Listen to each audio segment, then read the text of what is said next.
Kita pengen membangun rumah Allah, kita pengen menyebarkan kebaikan. Ya insya Allah masjid di negeri minoritas itu perannya cukup luar biasa dalam mendidik anak-anak kita ini. Ya, dan juga bukan cuma anak-anak kita, tapi juga orang-orang Belanda sendiri yang tertarik untuk belajar Islam, ada wadah yang bisa mereka datangin.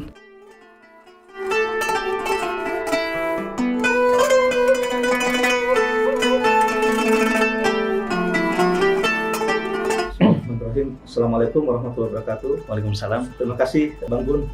Saya Supardi Hasanuddin. Di Belanda sudah hampir 22 tahun, ya, dari tahun 2001, persisnya di bulan September. Saat ini saya tinggal di Utrecht dan diamanahi sebagai Ketua SGB Utrecht atau Stichting Generasi Baru Utrecht. Jadi saya selama 22 tahun itu udah berpindah-pindah tempat. Persisnya tinggal atau pindah ke Utrecht itu tahun 2005, ya.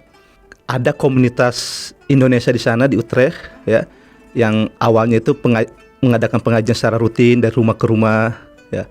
Namun ternyata seiring perjalanan waktu, masyarakat Indonesia baik itu yang bermukim, yang kerja di sana dan juga mahasiswa tiap tahun selalu bertambah. Dan juga teman-teman mu'alaf yang ikut di pengajian itu juga cukup besar, ya. Jadi teman-teman mu'alaf yang biasanya menikah dengan orang-orang Indonesia. Nah, jadi kita itu ngadain pengajian dari rumah ke rumah. Nah, cuma anak-anak makin banyak. Kalau pengajian di rumah itu kan juga kapasitasnya terbatas, ya. Nah, waktu itu saya bersama teman-teman di tahun 2008 diskusi gimana kalau kita menginisiasi atau membangun satu organisasi yang secara legal formal itu berbadan hukum di Belanda, yang mana lewat organisasi ini kita bisa menyewa tempat atau minimal membangun satu bangunan atau milik bangunan yang bisa kita gunakan untuk acara-acara rutin kita ini, ya, sehingga tidak merepotkan orang-orang yang ditempati untuk pengajian tersebut. Akhirnya di tahun 2008 itulah kita secara resmi mendirikan namanya SGB atau Stichting Generasi Baru Utrecht. Stichting artinya yayasan, ya. Jadi ini sebenarnya sangat banyak sekali lika-likunya, ya. Jadi di awal-awal kita mendirikan SGB, artinya kan kalau ingin memiliki tempat juga harus punya dana yang mencukupin, ya. Akhirnya kita yang pengurus-pengurusnya mulai patungan, ya, untuk bisa punya kapital setiap bulannya, ya, karena tentunya juga kalau mengadakan acara-acara atau kegiatan juga butuh dana yang cukup. Kemudian di tahun 2009 ada satu bangunan, ya, sebenarnya bukan bangunan perkantoran lama yang akan dirubuhkan, di mana di sini kita bisa menyewa untuk sementara sekitar 10 bulan untuk kita bisa beraktivitas atau mengadakan acara-acara atau kegiatan kita di sana. Di antaranya TPA, karena saya lihat waktu itu juga kan salah satu tantangan yang ada di Belanda, ya, terlebih khusus di Utrecht, itu banyak anak-anak kita itu susah untuk belajar Al-Quran, ngaji atau belajar sholat lah minimal, ya. Terutama teman-teman yang yang menikah campur ini. Jadi kadang mengamanahkan anak-anak itu ke kita, udah diajarin ngaji, sholat dan lain sebagainya. Bahkan beberapa juga keluarga dari Maroko, Turki yang waktu itu juga mengikutkan anaknya di TPA kita waktu itu, ya, di 2009, ya. Nah terus waktu itu timbul tantangan untuk menyewa ruangan itu kan kita harus membayar uang sewa tiap bulan, ya gitu Bang. Jadi sedangkan pemasukan kita waktu itu sebenarnya nggak bisa menutupi Akhirnya sama teman-teman, karena kita bikin event-event kayak bazar. Kalau acara 17 Agustusan kita bikin turnamen sepak bola di mana ibu-ibunya bisa bazar makanan di sana, dan dari acara bazar itu ada penghasilan atau infak yang kita peroleh, ya. Atau juga penggalangan dana lewat kalau bulan Ramadan, ya. Alhamdulillah seiring perjalanan waktu kita bisa membiayai atau uang sewa yang bangun yang kita sewa tersebut. Jadi untuk menyimpan buat ke depan itu belum ada. Jadi betul-betul khusus untuk operasional kegiatan aja. Ya, jadi kemudian kan di tempat tersebut kita harus keluar. Sehingga waktu itu kita harus mencari tempat yang lain lagi. Itu ada jeda waktu sekitar 2-3 bulan. Alhamdulillah kita menemukan tempat di Utrecht juga, namanya itu di daerah Zuilen. Tempat sekarang kita melakukan aktivitas. Itu dulunya bekas toko kelontongan yang udah 3 tahun tidak terpakai. waktu itu sangat kotor. Ruangannya itu betul-betul ini apa namanya, nggak inilah, sangat kotor lah. Akhirnya kita minta izin ke pemilik bangunan untuk kita sewa. Namun waktu itu kita ada dana sekitar berapa itu, 6.000 euro.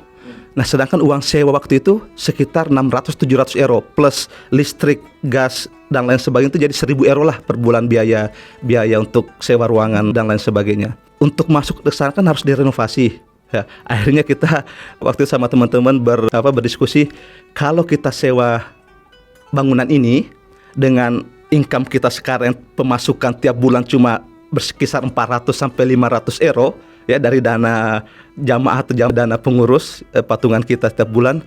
Artinya dalam waktu mungkin 3-5 bulan ke depan kita harus menyerahkan kunci lagi ke pemiliknya, karena kita nggak surplus dengan pemasukan, sedangkan pengeluaran tiap bulan 1.000 euro. Tapi teman-teman, ini kan kita pengen membangun rumah Allah, kita pengen menyebarkan kebaikan. Ya insya Allah kalau kita ikhlas ya, seperti mana di ayat Al-Quran di surah Muhammad kalau nggak salah ya ayyuhalladzina amanu in tansurullaha yansurkum wa yustabit aqdamakum, ya, jika engkau menolong agama Allah pasti Allah akan menolongmu, ya. Maka dari motivasi inilah kita bismillah udah kita sewa, ya, gimana nanti melunasi kita biar Allah yang perjalankan kita. Alhamdulillah sampai detik ini ternyata kita bisa mengumpulkan dana justru jauh lebih besar dari dana awal tadi. Ya tadi karena kita nggak ada tempat untuk beraktivitas yang layak yang bisa menampung seluruh jamaah. Kemudian buat anak-anak kita juga, karena kita ingin membangun legasi buat mereka. Artinya jangan sampai anak-anak kita yang lahir di Belanda itu identitas keislamannya itu hilang. Ya, karena mereka sebenarnya pelanjut kita di sana, dan kita berharap dari mereka inilah nanti justru nilai-nilai Islam yang rahmatan lil alamin itu bisa disebarkan di Belanda, bahkan mungkin di Eropa insya Allah. Sebenarnya banyak bangun. Kalau awal-awal itu kita kegiatannya cuma TPA, ya, terus pengajian umum. Seiring perjalanan waktu juga kita mengembangkan kegiatan, misalnya untuk membantu orang-orang Belanda, teman-teman mu'alaf dalam pembinaan mereka atau mungkin dalam belajar Islam. Kemudian juga teman-teman mahasiswa kan di Utrecht itu cukup banyak, tiap tahun teman-teman mahasiswa datang di Utrecht. Jadi dengan adanya SGB ini ada rumah kedua buat mereka. Jadi bahkan kami sampaikan juga ke teman-teman mahasiswa di Utrecht itu, kalau kalian butuh tempat untuk belajar, butuh tempat untuk diskusi atau rapat dan lain sebagainya, selama tidak berbenturan dengan kegiatan SGB, silakan pakai ruangan kita. Ya, ada wifi gratis di sana, bahkan tersedia teh, kopi, bahkan ada Indomie telur. Silakan, cuma 2 syaratnya. Bersihkan sendiri setelah dipakai, dan kalau masuk waktu sholat ikut sholat. Ya. Kemudian juga kegiatan olahraga, ya, sepak bola atau ada juga teman-teman bersama dengan teman-teman mahasiswa PPI, badminton, ya, bersepeda bareng, ya. Bahkan beberapa tahun terakhir juga kita membantu jamaah atau warga Indonesia yang terkendala masalah pengurusan jenazah secara Islam. Ya, bahkan ada beberapa kasus, ya, karena nggak tahu harus mencari bantuan kemana, ada yang misalnya terpaksa dikremasi atau tidak dikuburkan secara Islam. Ya, selain itu juga kan kita membantu juga pengislaman teman-teman atau orang Belanda yang tertarik untuk masuk Islam, dan pernikahan secara Islam juga kadang kita bantu kalau sesuai dengan prosedur yang berlaku di Belanda. Ya, jadi artinya adalah SGB ini bukan kita membangun masjid bukan cuma sebagai event organizer sholat 5 waktu, tapi harus lebih dari itu. Kita ingin mencontoh masjid yang dibangun Rasulullah SAW di Madinah insya Allah. Jadi begini Bang, kita di SGB Utrecht itu memiliki prinsip, ya, bahwa semuanya bisa bergabung sama kita, terlepas yang bersangkutan itu berlatar belakang apa. Yang penting kalau sama-sama ingin bermanfaat atau menyebar kebaikan lewat SGB, silakan. Ya, artinya kita menerima siapa saja yang mau ikut bergabung dengan SGB. Dan juga kita juga berusaha membangun silaturahim dengan organisasi-organisasi lain, ya.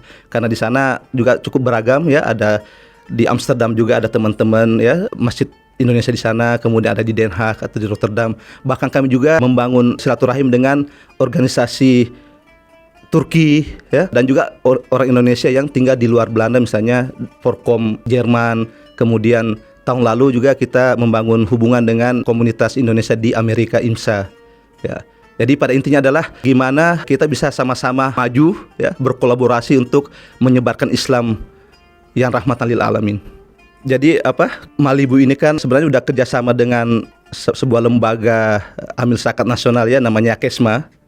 Udah berapa tahun ya, udah cukup lama lah ya. Ya, misalnya ketika kita pengumpulan zakat fitrah atau donasi infak Ramadan itu kita selalu salurkan lewat Yakesma.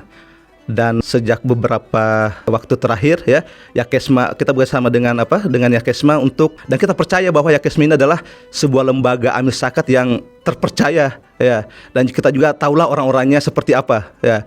Jadi makanya kami menaruh kepercayaan besar sehingga ketika muncul program yang namanya Malibu Masjid 5 Benua, kami sambut dengan sangat senang sekali ya. Artinya kita juga butuh lembaga atau wadah di Indonesia yang bisa menyebarkan program atau niatan yang mulia ini untuk membangun Masjid Utrecht ya, tempat kita mendidik anak-anak generasi muda kita di sana ya. Jadi supaya ruang lingkupnya lebih luas, makanya kita butuh wadah di Indonesia, dan kami percayakan ini di Malibu ya, dan kami yakin dengan bantuan teman-teman lewat platform Malibu ini, insya Allah mudah-mudahan dalam waktu dekat bisa kita realisasikan Masjid Utrecht.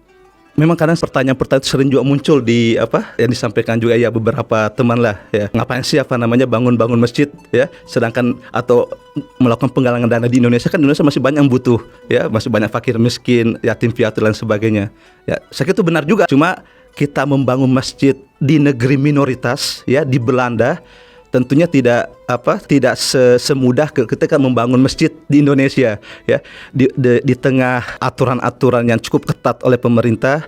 Kemudian juga masjid di negeri minoritas itu perannya cukup luar biasa dalam mendidik anak-anak kita ini ya. Dan juga bukan cuma anak-anak kita, tapi juga orang-orang Belanda sendiri yang tertarik untuk belajar Islam, ada wadah yang bisa mereka datangin ya. Dan ini udah terbukti, setiap tahun itu selalu ada yang orang-orang Belanda, bahkan juga dari beberapa tahun lalu itu juga dari keluarga negaraan Italia juga dan Ukraina masuk Islam di musola SGB ya. Artinya adalah masjid ini memang kita butuhkan di negeri seperti Belanda ini ya, yang fungsinya bukan cuma sebagai tempat sholat 5 waktu, tapi lebih dari itu ya. Makanya kami berusaha ya bersama teman-teman untuk memberikan pelayanan yang lebih lewat Masjid SGB ini ya. Bahkan ada satu cerita yang sangat menggugah, itu ketika ada satu ibu meninggal dunia ya, di daerah kota di luar Utrecht. Mayatnya itu baru ditemukan setelah 3 hari. Bahkan udah dibawa polisi oleh aparat terkait di daerah Arnhem, itu daerah kota di luar Utrecht. Si ibu ini nggak punya keluarga, ada keluarganya tapi sudah masuk bukan Islam lagi. Si ibu ini kalau ada temennya yang pernah ikut sholat Idul Fitri di SGB, menyampaikan ke kami bahwa ini ada teman saya ini ditemukan 3 hari baru setelah meninggal dunia, udah dibawa polisi, dan kemungkinan akan apakah dikremasi atau dikuburkan secara budaya Belanda karena nggak ada family.